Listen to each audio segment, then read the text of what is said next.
is The Perfect Square. When I open the book, I always like to see this side of the book here. They call it the ear. And it says, a perfect square is transformed in this adventure story that will transport you far beyond the four equal sides of the square book. The ear of the book always tells a little more about what the story of the book is going to be about. And when you turn in the back, there's more information about the person that wrote the book, the author.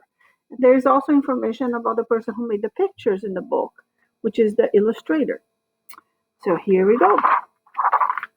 The Perfect Square was written by Michael. It was a perfect square.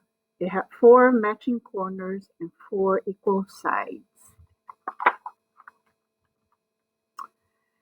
And the square was perfectly happy.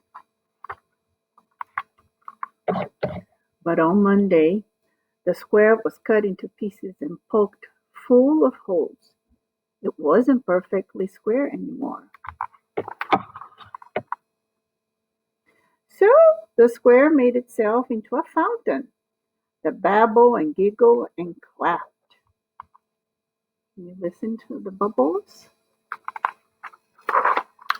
On Tuesday, the square was torn into scraps.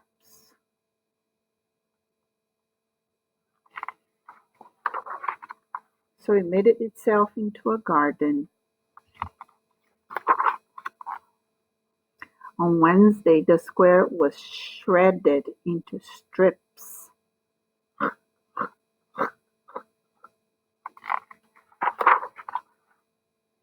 So it made itself into a park. To the sky and the mountains, the water.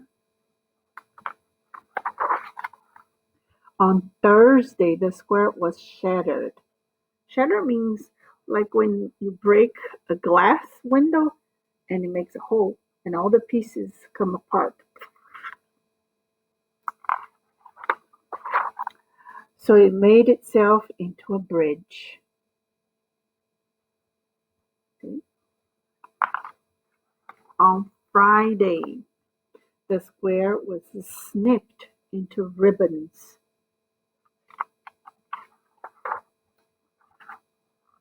And so the square made itself into a river. On Saturday, the square was crumpled and ripped and wrinkled. Crumple means when you smush the paper and then the paper gets all crumpled and wrinkled. So the square made itself into a mountain with those two pieces of triangle. Remember? On Sunday, the square waited to see what was next. It waited and waited. Nothing happened.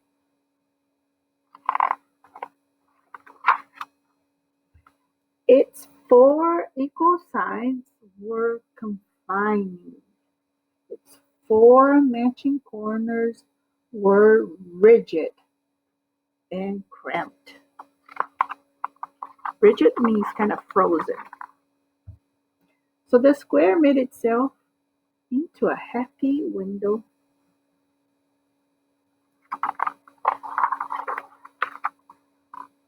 Through the window, it looked out on a mountain that gave birth to a river that was crossed by a bridge that led to a park that was home to a garden that had at its center a fountain. And the fountain babbled and giggled and clapped. The end.